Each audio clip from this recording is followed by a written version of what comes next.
Okay, quick overview for the beta 1.6.5. You've been noticed, I've been lacking content. That's because of New World. I've been playing that, and most of the mods haven't updated to 1.6.5 and so forth. Like, a lot of the mods have been, a lot of these patches have been coming out a lot faster than these mods are updating. So it's, like, for example, Realm of Thrones just updated to 1.6.4, and this just drops. So, once again, we're waiting until we get more mod and patch capability.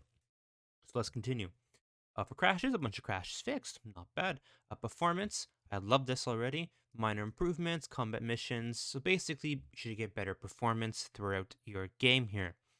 Save and load fixes, added German, Chinese, and Turkish localization improvements, minor text fixes and updates.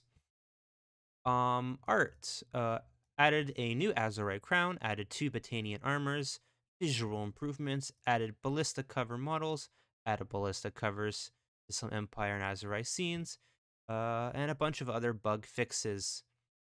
For UI, party role improvements will now be shown separately, and the automatic assignment of party leaders to open roles within their party is now reflected in the UI. The stack amount is now showing crafting javelins. That's actually pretty good. Added roadmap notifications when a player loses a trait. More icons, covering names, adds tooltips, quest names, and so forth. We do have a bunch of fixes. That is good. For battles and sieges, added troop selection to keep battles. That is an improvement over before, because I would like to take, say, more melee cavalry or heavy melee over my range because it's close quarters. AI units no longer stop using siege machines when they receive damage and fix the bug. Clan and party. Siblings will no longer be given the same name. That is fine. Armies. Just more fixes here. Kingdoms and diplomacy. Players can now create a kingdom through dialogue with governors. That's actually pretty cool. Caravans are now transferred to their heir when the player character dies, and more bug fixes for crafting. We have big tournament changes. Let's see. Tournaments are now auto-simulated after 15 days without player interaction. The tournament winner will receive an elite reward of 5,000 dinars in item, probably.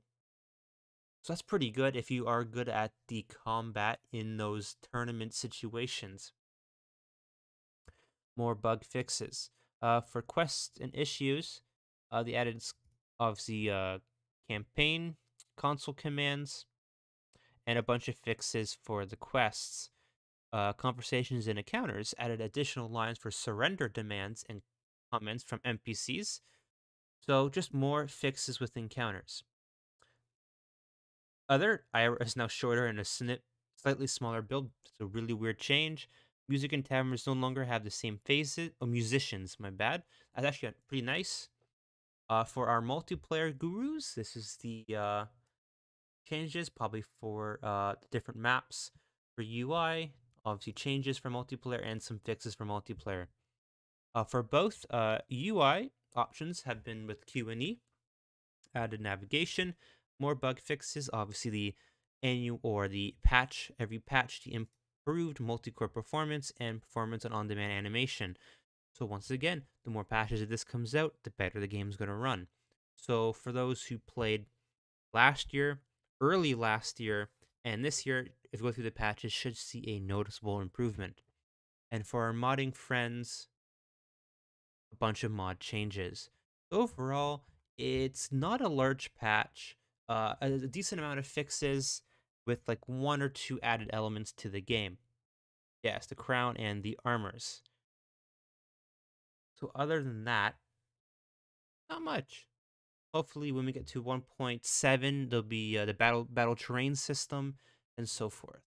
Other than that, stay tuned and enjoy. And this was recorded at like whenever this came out. 11? Yeah. So enjoy.